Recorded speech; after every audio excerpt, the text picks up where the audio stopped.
It is possible for the system admin on Fusion to share responsibility with teachers, particularly those with some sort of leadership or management role in the school, as it's also these people who are better able to manage things like grading and mark schemes.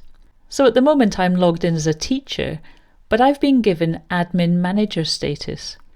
And that allows me to have access to a whole lot more of the admin roles on the system.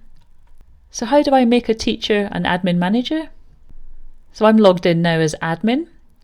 I go to Manage, Admin Managers.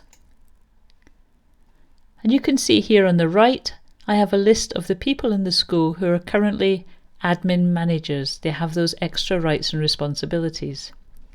On the left is a list of all the staff in school. So I choose a teacher and add them to my list by adding selected. And to remove people from this list, I simply go down and remove them. So that's how to delegate admin management responsibilities to other members of staff in school.